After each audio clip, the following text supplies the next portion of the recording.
and welcome to this is just a test of my new MXL .009 USB microphone, and I'm just going to give you a look at the back end of my podcast slash blog Facebook page, DIYmusicmovement.com, and the Facebook page is facebook.com DIYMM. This is actually part of my personal profile, which is linked up. I made myself an administrator for several pages that I'm a member of, and I'm an administrator for one being DIY Music Movement. And this is just a back end of the page, so you'll see that I have my most recent notifications, just some people that have added the page recently. These are friends of my personal profile that I can then go and invite to this page if I think that they may have some interest in what I'm talking about here. I would encourage you not to do too much of that too often unless the person would generally be interested in what you're saying, because you might just annoy your friends if you happen to have just a small group of friends on your page that aren't that particularly interested in what you're talking about. So I have gone through that particular invite friends section for musos and people that are into creative sort of things, just that might find some marketing advice from the page. This is the cover image. Obviously we're all pretty familiar with Facebook, so that's why I decided to choose this for the demo, because I can go through it pretty quickly. That from memory is 415 pixels by 851, I think, or something thereabouts. The profile image, which is what will come up as a thumbnail on most of your mobile devices. The About tab, which you can actually put a URL in there, which I would definitely encourage. We've got some custom tabs here.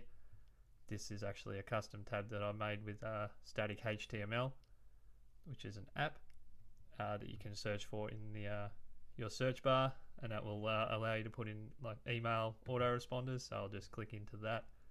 It usually takes a few seconds to load up. There we go, and people can just I can actually use this URL to link up through my social media to get people to look at this page, as opposed to going back to the Facebook page just for the DIYMM site. They can actually go directly to this link and enter their email there while still staying on Facebook if that's where they want to be. So we'll click back. Now, one thing I have noticed is the mic's quite sensitive so far. It's picking up my mouse clicks, so I might use a normal mouse next time I do one of these videos as opposed to my trackpad on the Mac. We've just got photos. We all know how the stream works in general. So I just wanted to go back into the analytics. So that's actually this section, which is called Insights on Facebook. These are basically your numbers. And I'm actually using ScreenFlow to record this if you're wondering how I'm doing that. Rightio, so this is the total number of likes for the page, 95. Friends of fans, which is basically an extended network. That's kind of a similar stat that you would get on something like LinkedIn, which shows you your friends of friends of friends into these massive networks. So someone like Viveka Van Rosen, or someone who is a LinkedIn expert and has a massive presence on that particular site, she has in the range of 24.5 million connections or something of that number. So this is like Facebook's version of that, I guess. It just shows you how many connections you possibly have through friends of fans of your particular page. This is how many people are talking about this. It goes in weeks, so I'm early in this week, so not too many people talking about the page today, as I haven't posted very much. And the average weekly reach is 123. So, and down here, this is what I particularly wanted to look at.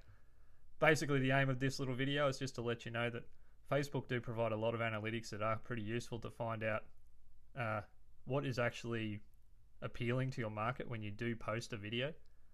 Some things that you might think are great, or links that you put up, or photos, they actually fall a little bit flat with your market, and other things that you might have just put up on a whim, the numbers actually tell a story that maybe those particular things have actually reached some level of virality, which is this one, the column on the far right.